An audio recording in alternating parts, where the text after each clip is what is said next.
शुक्लांबरधरं विष्णुं शशिवर्णं चतुर्भुजं प्रसन्नवदनं ध्यायेत् सर्वविघ्नोपशान्तये। रामाय रामभद्राय रामचन्द्राय वेधसे रघुनाथाय नाथाय सीतायाः पतये नमः। వాల్మీకి రామాయణం శ్రీ పుల్లల శ్రీరామచంద్రుడు గారు తెలుగు చేసినది 127వ సర్గలో ఉన్నాం. ఇంతకు ముందు హనుమంతుడు భరతుడి దగ్గరకు వచ్చి నంది గ్రామంలో భరతుడికి శ్రీరాముని యొక్క గాథను క్షేమ వార్తను తెలియజేశాడు. చాలా ఆనందపడ్డాడు భరతుడు. శత్రువీర సంహారకుడైన భరతుడు పరమానందమును పొంది హనుమంతుని మాటలు విన్న తర్వాత శత్రుఘ్నుడు కూడా భరతుడితో పాటు విన్నాడు. అలా సంతోషిస్తున్న శత్రుఘ్నుడితో ఇలా అన్నాడు, మొత్తం ఇప్పుడు నంది గ్రామంలో శ్రీరామచంద్రమూర్తి రావడానికి కావలసిన సదుపాయాలన్నీ చేయాలి. పరిశుద్ధంగా ఉన్న నరులు దేవతలందరినీ నగరంలోని చతుష్పథాలందున్న మండలాలను సుగంధాలతోనూ పుష్పమాలలతోనూ వాద్యాలతోనూ అలంకరించదురుగాక అని స్తుతులు పురాణాలు తెలిసిన సూతులు అందరూ, వైతాళికులు, వాద్య నిపుణులు, వేశ్యలు, అలాగే కౌసల్యాది రాజభార్యలు, అమాత్యులు, సైన్యాలు, సేనలు, స్త్రీగణములు, బ్రాహ్మణులు, రాజకుమారులు, శ్రేణి నాయకులు, గణములు శ్రీరాముని చంద్రుని వంటి ముఖాన్ని చూడ్డానికి బయలుదేరి వచ్చెదరుగాక అని ఆజ్ఞాపించాడు భరతుడు. శత్రువీర సంహారకుడైన శత్రుఘ్నుడు భరతుని మాటలు విని చాలా ఆనందపడి వేల కొలది కర్మకారులను, పని వాళ్ళని వేరువేరు పనులు చేయడానికి గుంపులు గుంపులుగా పిలిపించాడు.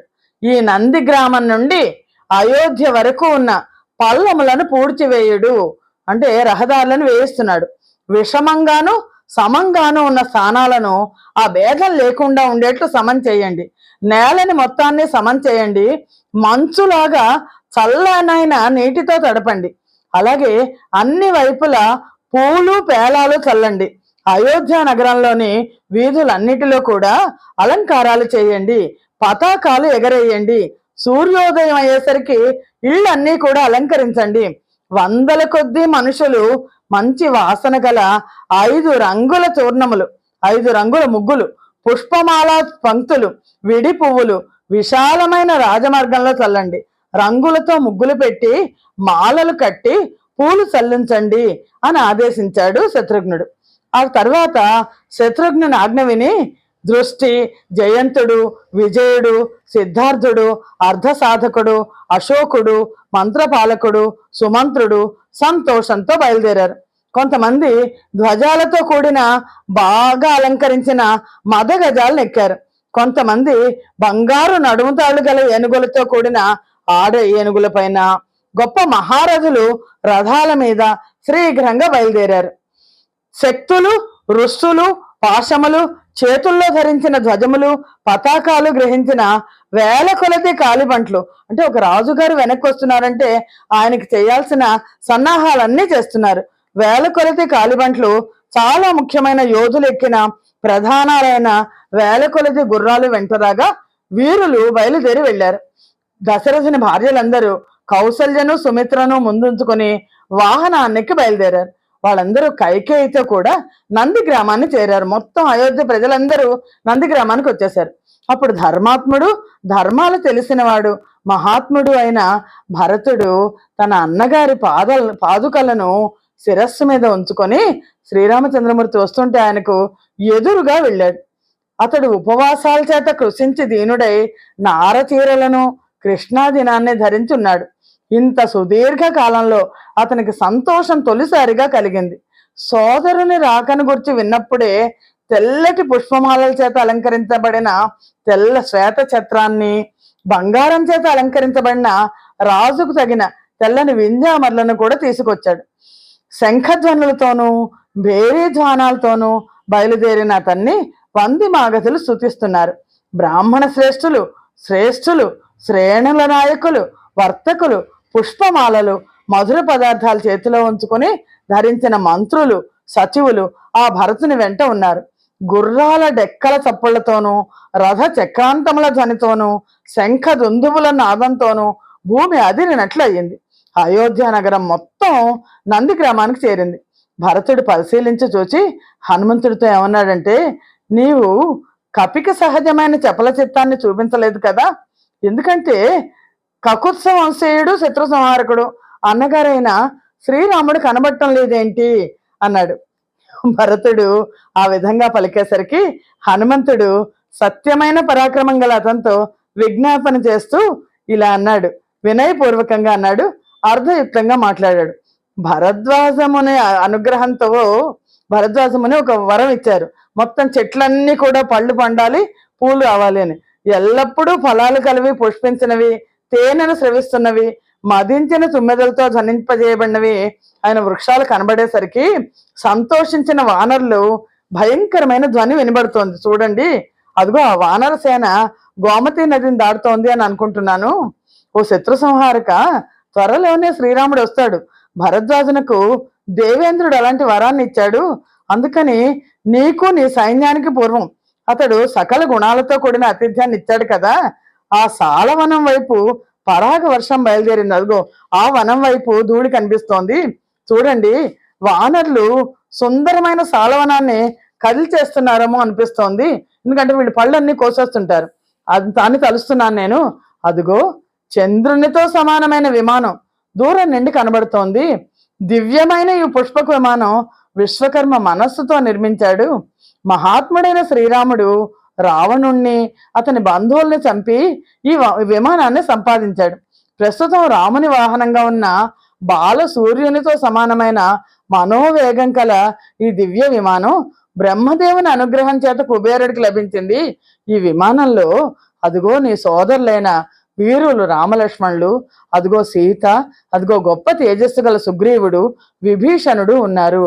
మిగిలిన వాళ్ళందరూ కూడా నేల మీద వానరులందరూ ఈ పళ్ళు తింటూ వచ్చేస్తున్నారు అని. ఇంతలో ఇదిగో రాముడు వచ్చాడు అని స్త్రీలు అన్నారు. భరతుడు కంగారు పడుతున్నాడు, ఏంటి ఇంకా రాలేదని. అతను చాలా త్వరపడుతున్నాడు. ఈ స్త్రీలందరూ ఒక్కసారి అదిగో రాముడు కనిపించాడు, రాముడు వచ్చాడు అని అరిచారు.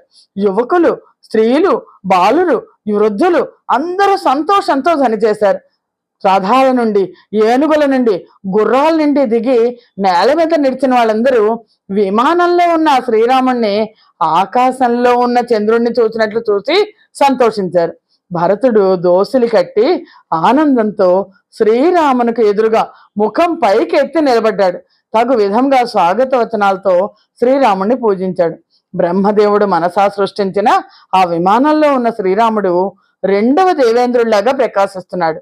భరతుడు మేరు పర్వతం మీద ఉన్న సూర్యుడిలాగా విమాన అగ్రమనందున్న శ్రీరామునకు వంగి నమస్కారం చేశాడు. అంతలో చాలా ఉత్తమము, హంసల ప్రతిమలు కలది, గొప్ప వేగం కలది అయిన విమానము శ్రీరాముని ఆజ్ఞ చేత నేల మీద దిగింది.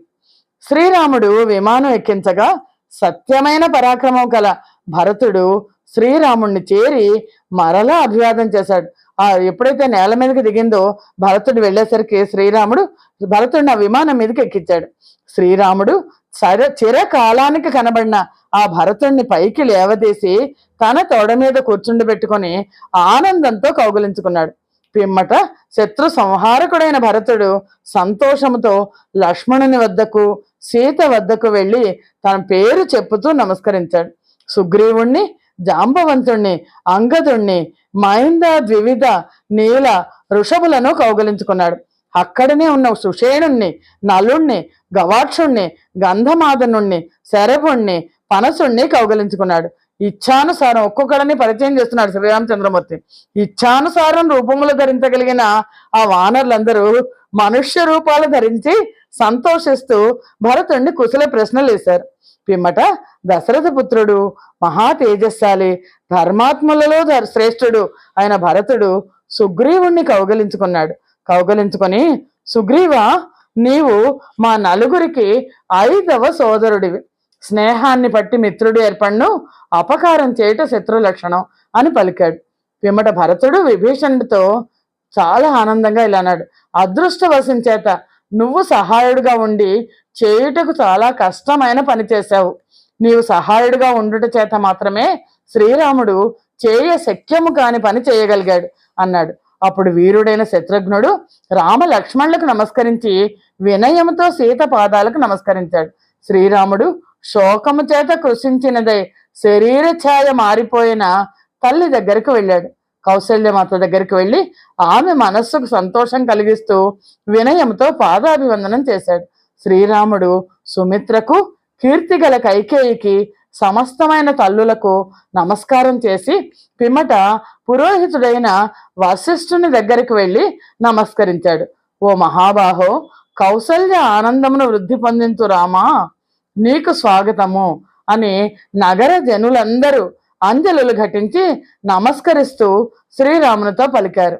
ఆ నాగరికులు నమస్కరించుతూ కట్టిన వేల కొలది దోసిళ్ల రామునకు వికసించిన పద్మాల్లాగా కనబడ్డాయి. ధర్మాలను ఎరిగిన భరతుడు ఆ శ్రీరాముని పాదుకలు తీసుకొని స్వయంగా శ్రీరాముని పాదాలకు తొడిగాడు. అంజలి ఘటించి శ్రీరామునితో ఇట్లు పలికాడు. నీవు నా వద్ద న్యాసముగా ఉంచిన ఈ రాజ్యాన్నంతా తిరిగి నేను నీకు అప్పగిస్తున్నాను. నీవు అయోధ్యకు తిరిగి వచ్చి రాజు కాబోవటను చూచుచున్నాను. అందుచేత నేడు నా జన్మ చరితార్థమైంది, నా కోరిక తీరింది. నీవు కోశమును, కోష్టాగారములను, గృహములను, సైన్యమును చూడము. నీ తేజస్సు చేత నేను అన్నింటినీ 10 రెట్లు చేసినాను అని భరతుడు పలికాడు. నా దగ్గర నువ్వు జాగ్రత్తగా దాచమని రాజ్యాన్ని ఇచ్చావు, ఆ రాజ్యాన్ని మళ్ళా నీకు ఇచ్చేస్తున్నాను అని. సోదరుని యందు ప్రేమగల భరతుడు అలా పలుకుతుంటే విని ఆ వానరులు, విభీషణుడు కన్నీళ్లు కార్చారు ఆనందంతో. ఇటువంటి సోదరులు ఉంటారా అని. పిమ్మట శ్రీరాముడు సంతోషంతో భరతుడిని కౌగిలించుకొని తన ఒంట్లో కూర్చోబెట్టుకొని ఆ విమానం మీదే సైన్య సహితుడై భరతుని ఆశ్రమం చేరి సైన్యంతో ఆ విమానం నుండి దిగి నేల మీద నిలిచాడు. అప్పుడు శ్రీరాముడు అత్యుత్తమమైన విమానంతో ఇటుపై ప్రభవైన కుబేరుని వాహనంగా ఉండుము, అనుజ్ఞ ఇస్తున్నాను, వెళ్ళుము అని పలికాడు. విమానంలోంచి పుష్పక విమానంలోంచి అందరూ దిగారు. దిగేసరికి ఇంకా పుష్పక విమానాన్ని వెళ్ళిపోమన్నాడు. విమానం కుబేరుడిది, రావణాసురుడు తీసుకున్నాడు. ఇప్పుడు మళ్ళా కుబేరుడి దగ్గరికి పంపిస్తున్నాడు శ్రీరాముడు. అత్యుత్తమైన విమానము శ్రీరాముని చేత ఆజ్ఞాపించబడినదే కుబేరుని స్థానం చేరుటకు ఉత్తరం వైపు వెళ్ళిపోయింది. రావణుడు అపహరించిన ఆ పుష్పక విమానం శ్రీరాముని ఆజ్ఞ ప్రకారం వేగంగా కుబేరుని దగ్గరికి వెళ్ళింది. పరాక్రమవంతుడైన శ్రీరాముడు తనకు తగిన పురోహితుడైన వశిష్ఠుని పాదములకు, దేవతా ప్రభు అయిన ఇంద్రుడు బృహస్పతి పాదములకు నమస్కరించినట్లు నమస్కరించి అతనితో పాటు వేరే ఆసనం మీద కూర్చున్నాడు. శ్రీమద్ రామాయణం నందలి యుద్ధకాండలోని 127వ సర్గము సమాప్తము. జై శ్రీరామ్. 128వ సర్గ. భరతుడు శ్రీరామునకు రాజ్యమును తిరిగి అప్పగించుట.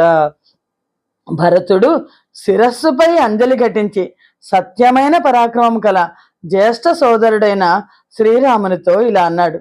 నీవు నా తల్లి మాటను మన్నించి నాకు రాజ్యం ఇచ్చావు. నీవు నాకు ఇచ్చినట్లే నేను తిరిగి ఆ రాజ్యమును నీకు ఇచ్చుతున్నాను. మంచి బలం గల ఎద్దు ఒంటరిగా అనాయాసంగా లాగగలిగిన భారాన్ని లేగదూడ ఎలా లాగలేదో అలాగే నేను ఈ పెద్ద బరువును మోయలేను. గొప్ప జలవేగం చేత బీటలు తీసి జలమును స్రవించుతున్న సేతువులాగా ఈ రాజ్య ఛిద్రము, అనేక ఛిద్రములు గల రాజ్యము సరిగ్గా కప్పబడకపోతే బంధింప శక్యము కాదు అని తలుస్తాను. ఎలా అయితే ఒక ఆనకట్ట ముక్కలైపోతుంటే నది వల్ల దాన్ని మనం ఆపలేము, అలాగా సరైన రాజు లేకపోతే రాజ్యం ముక్కలైపోతుంది. నేను దాన్ని చెయ్యలేను. శత్రు సంహారకుడమైన ఓ వీరుడా, గాడిద గుర్రం యొక్క నడకను నడవలేదు, కాకి హంస యొక్క నడకను నడవలేదు, అలాగే నీ గమనాన్ని నేను అనుసరించజాలను. భరతుడి యొక్క వినయం ఇక్కడ కనిపిస్తుంది. భరతుడు అంటున్నాడు, గొప్ప బాహువులు గల మహారాజా, ఒకడు ఇంటి పెరట్లో ఒక మొక్క నాటాడు. అది పెద్ద రానుతో విశాలములైన కొమ్మలతో ఎక్కుటకు శక్యం కానంత పెద్దగా పెరిగింది, పుష్పించింది. కానీ ఫలాలను ఇవ్వటం లేదు, వ్యర్థం అయిపోయింది. పాతినవాడు ఏ ఫలము కొరకు పాతాడో అది అనుభవించలేకపోయాడు. అలాగే నీవు ప్రభువుగా ఉండి మృత్యులమైన మమ్మల్ని పోషించకపోతే ఈ చెట్టు లాగా నిరుపయోగం అయిపోతుంది అయోధ్య. దీని అర్థాన్ని నువ్వు గ్రహించు. మన తండ్రి గారైన దశరథుడు ప్రజాపాలకుడైన పుత్రుడు కావాలి అని కోరి అశ్వమేధ యాగం చేశారు. ఆయన పుత్రకామేష్టి యాగాలు చేశారు, నిన్ను కన్నారు. నువ్వు ఇంత గొప్పవాడివైన నువ్వు ఆయన ఉద్దేశించిన అసలు కార్యం చేయకపోతే ఆయన ఆశ వ్యర్థం అయిపోతుంది కదా. శ్రీరామ, మధ్యాహ్నం తప్పిస్తున్న ప్రకాశిస్తున్న తేజస్సు గల సూర్యుడికి లాగా పట్టాభిషిక్తుడైన నిన్ను జగత్తంతా ఇప్పుడు చూడాలి. మంగళవాద్యాలు మ్రోగుతుంటే, వడ్డాణాలు నూపురాలు గలగల్లాడుతుంటే, మధురమైన సంగీత ధ్వనులు వినవస్తుంటే మేల్కొనుము, నిద్రపోము అంటే రాజు అయితే అలాగ స్త్రీలు లేపుతారు, మళ్ళా నిద్రపుచ్చుతారు. జ్యోతిష్ చక్రము ఆకాశం నందు ఎంతకాలం తిరుగునో అంతకాలము ఈ భూమి ఎంతవరకు విస్తరించిందో అంతవరకు ఈ లోకానికి నువ్వు ప్రభువు అవ్వాలి, ప్రభుత్వాన్ని వహించుము అని భరతుడు పలికాడు. శత్రుపుర సంహారకుడైన శ్రీరాముడు భరతుని మాటలు విని అట్లే అని అంగీకరించాడు. శ్రీరాముడు అంగీకరించిన పిదప భరతుడు మంగళకరమైన ఆసనం మీద కూర్చున్నాడు. పిమ్మట శత్రుఘ్నుడు ఆజ్ఞాపించగా సుఖమైన హస్తములు గల చాలా శీఘ్రముగా పనిచేయు నేర్పు గల మంగళ్ళు శ్రీరాముని వద్దకు వచ్చారు. ముందుగా భరతుడు స్నానము చేసిన పిమ్మట గొప్ప బలం కల లక్ష్మణుడు, వానర రాజైన సుగ్రీవుడు, రాక్షస రాజైన విభీషణుడు స్నానము చేశారు. ఆ మంగళ్ళు వీళ్ళందరికీ స్నానం చేయించారు. పిదప శ్రీరాముడు జడలను విప్పుకొని స్నానము చేసి, అంతకుముందు గుహుడి దగ్గర మర్రిపాలు తెప్పించుకొని జట కట్టించుకుంటాడు, అది విప్పుకొని స్నానం చేశారు. శ్రీరాముడు స్నానం చేసి చిత్రములైన పుష్పమాలలు ధరించి చందనాదులు పూసుకొని శ్రేష్టములైన వస్త్రాలు ధరించి 14 సంవత్సరాలు నారతీరలతో ఉన్నారు. అక్కడ శోభతో ప్రకాశించుతుండెను. పరాక్రమవంతుడు శోభా సంపన్నుడు అయిన శత్రుఘ్నుడు శ్రీరామునకు లక్ష్మణునకు అలంకారాలు చేయించాడు. అప్పుడు ఉత్తమమైన మనస్సు గల దశరథ భార్యలందరూ సీతకు మనోహరంగా అలంకారాలను స్వయంగా చేశారు. పిమ్మట పుత్ర వాత్సల్యవంతురాలైన కౌసల్య వానర భార్యలందరికీ సంతోషంతో ప్రయత్నపూర్వకంగా అలంకరణమును చేసెను. పిమ్మట శత్రుఘ్నుని ఆజ్ఞ చేత సుమంత్రుడు అన్ని అవయవములయందు అందముగా ఉన్న రథమును గుర్రములు కట్టి తోలుకొని వచ్చాను. గొప్ప బాహువులు గల శత్రుపుర జేత అయిన శ్రీరాముడు సూర్యమండలంతో సమానమైన నిలచి ఉన్న దివ్యమైన రథాన్ని చూసి దాన్ని ఎక్కాడు. మహేంద్రునితో సమానమైన కాంతి గల సుగ్రీవుడు హనుమంతుడు స్నానము చేసి దివ్యములైన వస్త్రాలు ధరించి సుందరములైన కుండలాలను అలంకరించుకొని వెళ్ళారు. ఆ సుగ్రీవ భార్యలు సీత కూడా సమస్త ఆభరణాలు కుండలాలు అలంకరించుకొని నగరాన్ని చూడాలి అని ఉత్సాహంతో వెళ్ళారు. అయోధ్యలో దశరథుని మంత్రులు పురోహితుడైన వశిష్ఠుని ముందు ఉంచుకొని అభిషేకాన్ని గూర్చి ప్రయోజనకరములైన ఆలోచనలు చేశారు. అశోకుడు, విజయుడు, సిద్ధార్థుడు సావధాన చిత్తులై శ్రీరాముని అభివృద్ధి కొరకు, నగర సమృద్ధి కొరకు ఆలోచనలు చేశారు. విజయమునకు తగిన మహాత్ముడైన శ్రీరాముని అభిషేకము నిమిత్తము ఏదేది చేయవలెనో దానిని అంతా మంగళపూర్వకంగా చేయుడు అని ఆజ్ఞ ఇచ్చారు. ఈ విధంగా మంత్రులందరూ పురోహితునకు చెప్పి శ్రీరాముని చూడవలెను అనే అభిలాషతో శీఘ్రంగా నగరం నుండి బయలుదేరారు. 1000 కన్నులు గల దేవేంద్రుడు ఆకుపచ్చ రంగు గుర్రాలు కట్టిన రథాన్ని ఎక్కినట్లు దోషరహితుడైన శ్రీరాముడు ఉత్తమమైన రథాన్ని ఎక్కి నగరానికి బయలుదేరాడు. భరతుడు గుర్రముల కళ్ళములు పట్టి సారథ్యం చేశాడు. శత్రుఘ్నుడు శిరస్సు మీద ఛత్రాన్ని పట్టాడు. లక్ష్మణుడు వింజామరను వీచాడు. దగ్గరనే ఉన్న రాక్షసరాజైన విభీషణుడు చంద్రుడిలాగా ఉన్న మరొక తెల్లని వింజామరను పట్టుకున్నాడు. ఋషి సంఘాలు, దేవతలు, మరుద్గణములు ఆకాశం మీద చేరి శ్రీరాముణ్ణి స్తుతిస్తుండగా రాక్షసరాజైన ఆ మధురమైన ధ్వని వినపడింది. గొప్ప తేజస్సు గల వానర శ్రేష్ఠుడైన సుగ్రీవుడు శత్రుంజయము అనే పేరు గల పర్వతం లాంటి ఏనుగునెక్కాడు. వానర్లు మనుష్య రూపాలు ధరించి సకల అలంకారాలు అలంకరించుకొని 9000 ఏనుగులను ఎక్కెళ్లారు. పురుష శ్రేష్ఠుడైన శ్రీరాముడు శంఖధ్వనులతోనూ దుందుభి ధ్వనులతోనూ మేడల పంక్తులు గల ఆ అయోధ్య నగరానికి వెళ్ళారు. ప్రజలందరూ సుందరమైన ఆకారంతో ప్రకాశించుతున్న అతిరథుడైన ఆ శ్రీరాముణ్ణి చూశారు. ముందు భటులు నడుస్తుంటే రథమునెక్కి వస్తుండగా చూశారు. ఆ పౌరులందరూ శ్రీరాముణ్ణి జయ శ్రీరామ్, జయ జయ శ్రీరామ్ అంటూ జయ జయ ధ్వానాలతో అభినందించగా శ్రీరాముడు వారల అభినందనలను స్వీకరించుతూ ప్రత్యభినందనం చేశారు. మళ్ళా తిరిగి వాళ్ళకి నమస్కారం చేశాడు. పిదప వాళ్ళు చుట్టూ సోదరులున్న ఆ మహాత్ముడైన శ్రీరాముణ్ణి అనుసరించి నగరం వైపు వెళ్ళారు. అమాత్యులతోనూ బ్రాహ్మణులతోనూ ప్రకృతులతోనూ కూడిన శ్రీరాముడు నక్షత్రములతో కూడిన చంద్రుడులాగా శోభతో ప్రకాశించాడు. ఆ శ్రీరాముడు తూర్యములు, తాళ, స్వస్తిక వాద్యములు చేతుల్లో ధరించిన మంగళ వచనములు పలుకుతున్న సంతోషించిన వంది మాగధాదులు ముందు నడవగా నగరంలోనికి వెళ్ళారు. అక్షింతలు, బంగారము గ్రహించిన కొంతమంది మనుషులు, గోవులు, కన్యలు, బ్రాహ్మణులు, మధుర భక్షములు చేతుల్లో ఉన్న మనుషులు శ్రీరాముని ముందు నడిచారు. శ్రీరాముడు తనకు సుగ్రీవునితో ఏర్పడిన స్నేహమును, హనుమంతుని ప్రభావమును, వానరులు చేసిన ఆ మహాకార్యములను మంత్రులకు చెప్పాను. అయోధ్యాపురములో నివసించు వారందరూ వానరులు చేసిన ఆ పనులు, రాక్షసుల ఆ బలము విని ఆశ్చర్యాన్ని చెందారు. పిమ్మట విభీషణునితో తనకు ఏర్పడిన సంబంధాన్ని గురించి కూడా శ్రీరాముడు మంత్రులకు చెప్పాడు. ఈ విషయాలన్నీ చెప్తూ కాంతిమంతుడైన శ్రీరాముడు వానర సహితుడై సుఖ సంతోషములతో ఉన్న జనులతో నిండిన అయోధ్య నగరాన్ని ప్రవేశించాడు. అప్పుడు పౌరులు ప్రతి ఇంటి మీద పతాకాలు ఎగరేశారు. శ్రీరాముడు ఇక్ష్వాకు రాజులు నివసించు సుందరమైన తండ్రి గారి గృహాన్ని చేరారు. రాజపుత్రుడైన శ్రీరాముడు మహాత్ముడైన తండ్రి గృహాన్ని సమీపించి దానిలో ప్రవేశించి కౌసల్యకి, సుమిత్రకు, కైకేయికి నమస్కరించి ధార్మికులలో శ్రేష్ఠుడైన భరతునితో మంచి అర్థంతో కూడిన ఈ వాక్కుని పలికారు. అశోక వనములతో కూడిన ముత్యములతోనూ వైఢూర్యమణులతోనూ వ్యాప్తమైన శ్రేష్టమైన నా గొప్ప గృహము సుగ్రీవునకు నివాసము కొరకు ఇమ్ము. తన ఇంటిని సుగ్రీవుడికి ఇమ్మని చెప్పాడు నివాసం కోసం. సత్యమైన పరాక్రమం కల భరతుడు శ్రీరాముని మాటలు విని సుగ్రీవుని చేతితో పట్టుకుని ఆ గృహంలో ప్రవేశపెట్టాడు. పిమ్మట శత్రుఘ్నుడు ఆజ్ఞాపిస్తే కొంతమంది తైల దీపాలు, పరుపులు, ఆస్తరణాలు తీసుకొచ్చి శీఘ్రంగా ఆ ఇంటికి వెళ్ళారు. గొప్ప తేజస్సు గల భరతుడు సుగ్రీవునితో, సమర్థుడైన ఓ సుగ్రీవ, రాముని అభిషేకము కొరకై దూతలను ఆజ్ఞాపించము అని పలికాడు.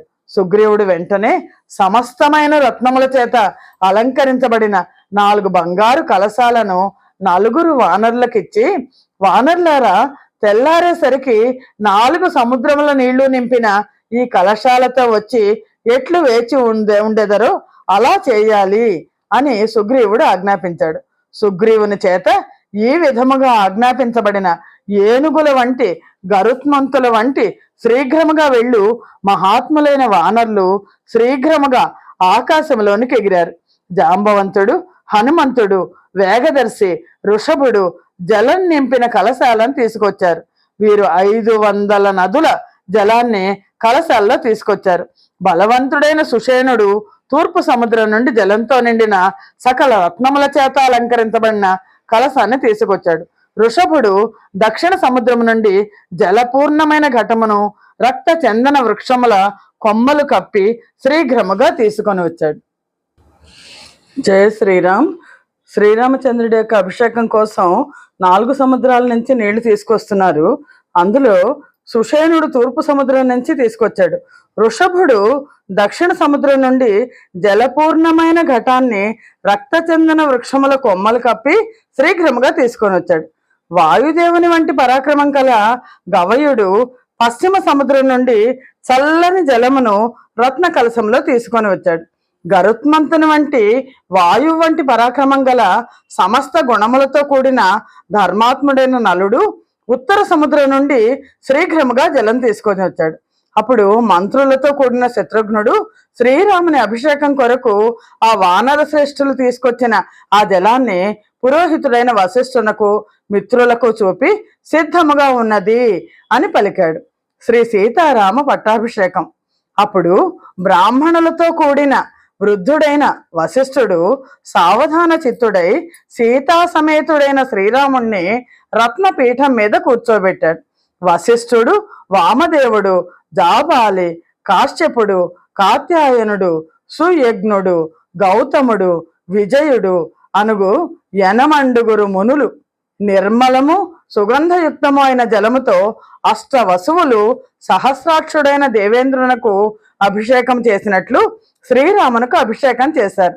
మిక్కిలి సంతోషించుతున్న ఆ వశిష్ఠాదులు ముందుగా ఋత్విక్కులైన బ్రాహ్మణుల చేత, కన్యల చేత, మంత్రుల చేత, యోధుల చేత, నైగముల చేత, ఆకాశమునందున్న దేవతల చేత, నలుగురు లోక పాలకుల చేత, గుమిగూడిన సకల దేవతల చేత అభిషేకం చేయించారు. వీరందరూ నదీ సముద్రాది జలములతోనే కాక సమస్తమైన ఓషధుల రసములతో కూడా శ్రీరామునకు అభిషేకం చేశారు. పిదప మహాత్ముడైన వశిష్ఠుడు పూర్వము బ్రహ్మ నిర్మించిన రత్నమయమైన తేజస్సుతో ప్రకాశిస్తున్న కిరీటమును సభా మధ్యములో ఉన్న వివిధ రత్నములు చూసిన పీఠముపై యథావిధిగా ఉంచాడు. పట్టాభిషేక సమయం నందు పూర్వము మను చక్రవర్తి, పిదప క్రమంగా ఆయన వంశానికి చెందిన రాజులందరూ ఆ కిరీటాన్ని ధరించారు. అది రత్నాలు చెక్కిన పీఠం మీద ఉంచబడింది. ఆ మహాసభాభవనము బంగారం చేత అలంకరించబడింది. చాలా విలువైన వస్తువులతో శోభిస్తోంది. అనేక విధములైన చాలా అందమైన రత్నాలతో చిత్రవర్ణమై ఉంది. పిదప రత్నపీఠం మీద ఉంచిన ఆ కిరీటాన్ని తీసి వశిష్ఠుడు శ్రీరాముని శిరస్సుపై అలంకరించెను. జయ శ్రీరామ్. అనంతరం ఋత్విక్కులు శ్రీరామునకు ఇతర అలంకారాలు అలంకరించారు. శత్రుఘ్నుడు రామునకు తెల్లని సుందరమైన ఛత్రము పట్టెను. వానరరాజైన సుగ్రీవుడు తెల్లని వింజామర పట్టెను. రాక్షసరాజైన విభీషణుడు చంద్రుని వంటి మరొక వింజామర పట్టెను. వాయువు దేవేంద్రుని చేత ప్రేరేపించబడిన వాడై 100 పద్మములు గల ప్రకాశించుతున్న ఆకారము గల బంగారు మాలను శ్రీరామునకు బహూకరించెను. వాయువు దేవేంద్రుని చేత ప్రేరేపించబడివాడే రాజైన శ్రీరామునకు సకల రత్నములతో కూడిన మణులతో అలంకరించబడిన ముత్యాల హారమును కూడా ఇచ్చాను. రాజ్యాభిషేకం అయింది. అందరూ బహుమానాలు ఇస్తున్నారు. అభిషేకం పొందుటకు అర్హుడైన శ్రీరామునకు అభిషేకం జరిగిన ఆ సమయమందు దేవతలు, గంధర్వులు గానం చేశారు. అప్సర స్త్రీలు నాట్యం చేశారు. శ్రీరాముని అభిషేక మహోత్సవ సమయంలో భూమి సస్య సమృద్ధమయ్యింది. వృక్షములు ఫలములతో నిండే, పుష్పములు సుగంధము కలవయ్యాయి. శ్రీరాముడు ముందుగా ద్విజులకు 1,00,000 గుర్రాలను, 1,00,000 కొత్తగా ఈనిన ఆవులను, 100 ఎద్దులను బహుమతిగా ఇచ్చారు దానంగా. శ్రీరాముడు మరల బ్రాహ్మణులకు 30 కోట్ల బంగారు నాణ్యాలు, చాలా విలువగల అనేక విధములైన ఆభరణాలు, వస్త్రాలు ఇచ్చాను. శ్రీరాముడు సూర్యకిరణాలతో సమానము మాణిక్యములతో నిండినది అయిన బంగారపు దివ్యమైన మాలను సుగ్రీవునకు బహూకరించాను. ప్రేమ భావము గల శ్రీరాముడు వైఢూర్య మణులతో నిండిన చిత్ర వర్ణములై ఉన్న మణుల చేత రత్నముల చేత అలంకరించబడిన బాహుపురులను పాలిపుత్రుడైన అంగదునకు బహూకరించాను. శ్రేష్టములైన మణులతో కూడిన చంద్ర కిరణముల వంటి కాంతి గల శ్రేష్టమైన ముత్యాల హారమును, నిర్మలమైన దివ్యములైన 2 వస్త్రములను, సుందరములైన అలంకారములను సీతకిచ్చాను. జనక నందిని అయిన సీత హనుమంతుని వైపు చూసి ఆ హారమును తన కంఠం నుండి తీసి ఆ వానరులందరి వైపు, భర్త వైపు మాటి మాటికి చూచాను. పరాభిప్రాయము గుర్తించు సామర్థ్యం గల శ్రీరాముడు సీతను చూచి, సౌభాగ్యవతి అయిన సీత, నీకు ఎవని విషయం నందు సంతోషమున్నదో, తేజస్సు, ధైర్యము, యశస్సు, నేర్పు, సామర్థ్యము, వినయము, నీతి, పౌరుషము, పరాక్రమము, బుద్ధి అనే ఈ గుణములు ఎవరిలో ఉన్నాయని నువ్వు అనుకుంటావో, ఎప్పుడూ ఉంటాయని అనుకుంటావో అతనికి ఈ హారాన్ని ఇమ్ము అని పలికాను. నల్లని నేత్రములు గల సీత ఆ హారమును హనుమంతునకు బహూకరించను. చంద్రుని కిరణముల సముదాయం వలె తెల్లగా ఉన్న ఆ హారమును ధరించి వానర శ్రేష్ఠుడైన హనుమంతుడు తెల్లని మేఘముతో పర్వతం ప్రకాశించినట్లు ప్రకాశించెను. వానరులలోని పెద్దవాళ్ళందరూ వానర శ్రేష్ఠులు కూడా వస్త్రములు రామునిచే భూషణములు బహూకరించబడి తగు విధముగా సత్కరించబడ్రి. పిమ్మట శత్రు సంహారకుడైన శ్రీరాముడు ఆలోచించి మైంద ద్వివిధులకు నీలునకు సమస్తమైన కోరదగిన వస్తువులను ఇచ్చెను.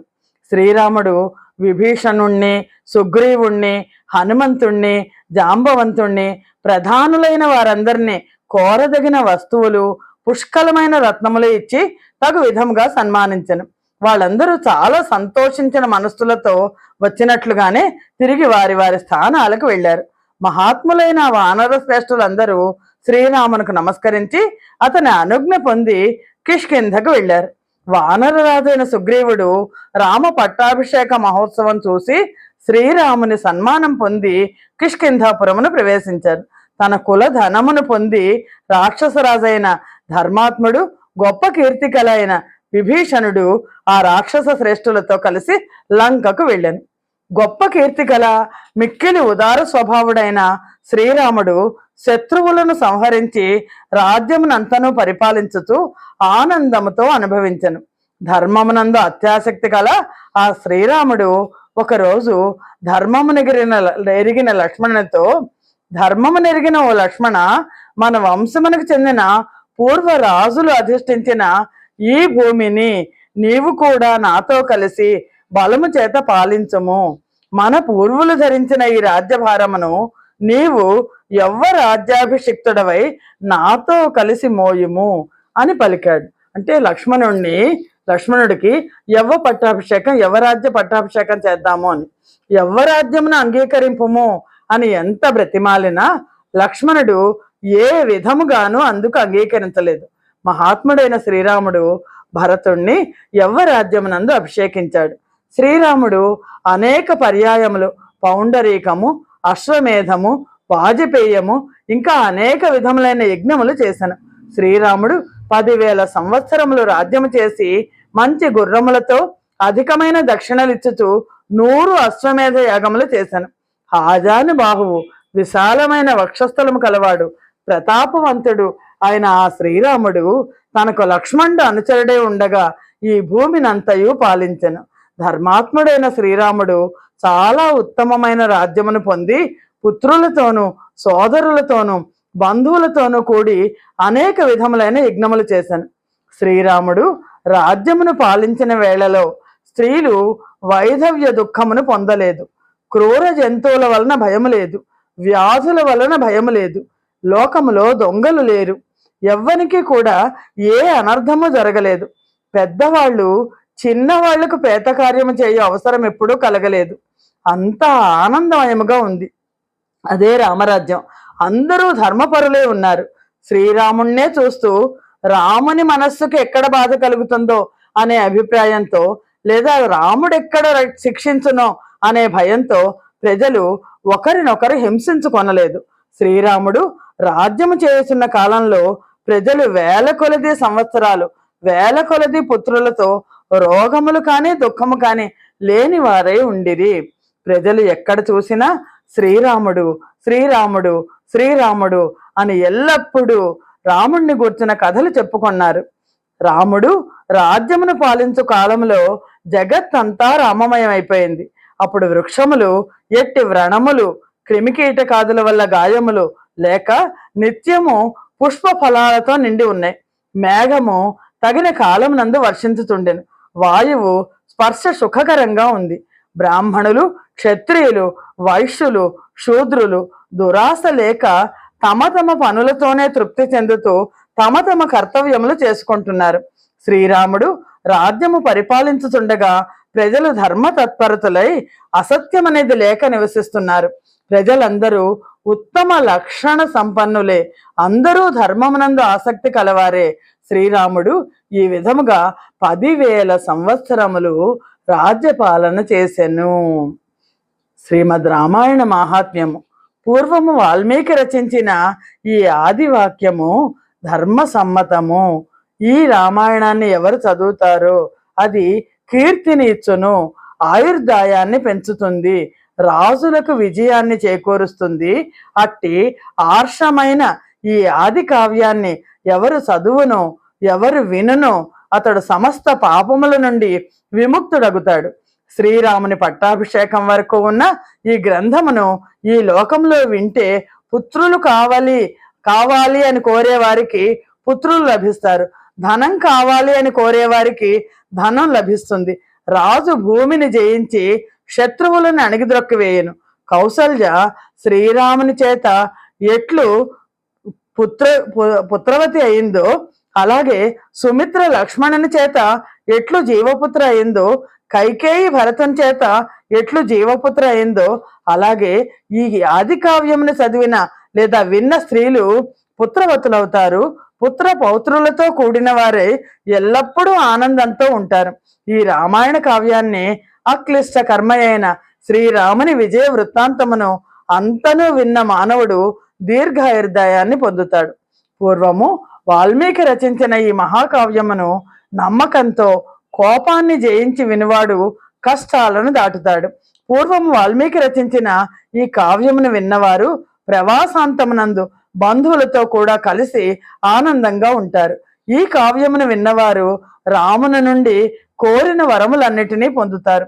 దీనిని వినుట చేత దేవతలందరూ వినువారి విషయంలో సంతోషిస్తారు. దీనిని చదివినచో ఇంట్లో ఉన్న దుష్ట భూతాదులు శాంతిస్తాయి, రాజు భూమిని జయిస్తాడు, ప్రవాసంలో ఉన్నవాడు క్షేమంగా ఉంటాడు. రజస్వలైన స్త్రీలు ఈ రామాయణం విన్నచో ఉత్తమమైన పుత్రులను కంటారు. పురాతనమైన ఈ ఇతిహాసాన్ని పూజించేవాడు చదివేవాడు సమస్త పాపాల నుండి విముక్తులై దీర్ఘాయుర్దాయాన్ని పొందుతారు. క్షత్రియుడు శిరస్సు వంచి నమస్కరించి ఎల్లప్పుడూ దీనిని బ్రాహ్మణం నుండి వినవలను. ఈ రామాయణం నంతను ఎల్లప్పుడూ వినువానికి చదువువానికి ఐశ్వర్యము పుత్రలాభము కలుగుతుంది, సంశయము లేదు. దీనిని చదువుట చేత శ్రీరాముడు ఎల్లప్పుడూ సంతోషించును, అనుగ్రహించును. అతడు నిత్యుడైన విష్ణువు కదా. రఘువంశమునందు శ్రేష్ఠుడైన శ్రీరాముడు సాక్షాత్తు ఆదిదేవుడు, మహాబాహువు, పాపహారి, ప్రభువు అయిన నారాయణుడే. లక్ష్మణుడు ఆదిశేషుడు. ఓ జనులారా, పూర్వము ఈ విధముగా జరిగిన ఈ ఇతిహాసమును అడిగిన వారికి నిర్భయంగా దృఢ విశ్వాసంతో చెప్పండి. మీకు క్షేమమగ్గుగాక, విష్ణువు బలము వృద్ధి చెందుగాక. ఈ రామాయణమును పఠించిన వినిన దేవతలు అనుగ్రహిస్తారు. రామాయణాన్ని వినడంతోనే పితృదేవతలు సంతోషిస్తారు. వాల్మీకి మహర్షి రచించిన శ్రీరామునికి సంబంధించిన ఈ సంహితను భక్తి పూర్వకంగా వ్రాయు నరులకు స్వర్గమునందు నివాసము లభిస్తుంది. గొప్ప అర్థము కల శుభకరమైన ఈ కావ్యమును చదివిన వాడు కుటుంబ అభివృద్ధిని, ధనధాన్య సమృద్ధిని, ఉత్తమ స్త్రీలను, గొప్ప సుఖమును, ఈ భూలోకములో సకల కార్యసిద్ధిని పొందుతూ ఈ ఆఖ్యానము ఆయుర్దాయమును వృద్ధి పొందించును, ఆరోగ్యమును ఇచ్చును, కీర్తిని కలిగించును, సోదర ప్రేమను పెంచును, సద్బుద్ధిని కలిగించును, శుభకరము, గొప్ప తేజస్సును వృద్ధి చేయును. అట్టి శ్రీమద్ రామాయణమును సమృద్ధి కోరు సత్పురుషులు నియమపూర్వకముగా వినవలను. శ్రీమద్ రామాయణమందలి యుద్ధకాండలోని 128వ సర్గము సమాప్తము. యుద్ధకాండము సమాప్తము. అన్నమాచార్యుల వారి మాటల్లో రామచంద్రుడితడు రఘువీరుడు, కామిత ఫలములీయగలిగే నిందరికి రామచంద్రుడితడు రఘువీరుడు. గౌతము భార్య పాలిటి కామధేనువితడు, ఘాతల కౌశికు పాలి కల్పవృక్షము.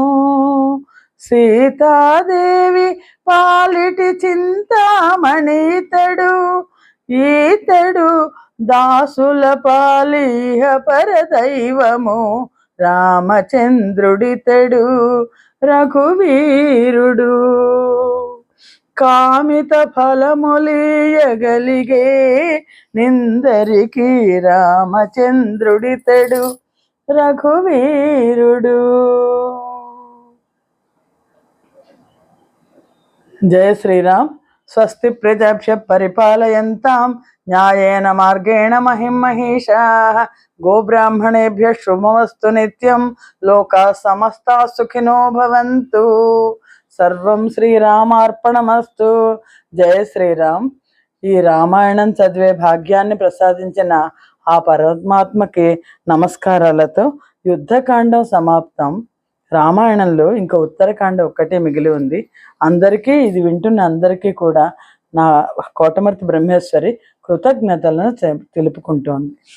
జయ శ్రీరామ్.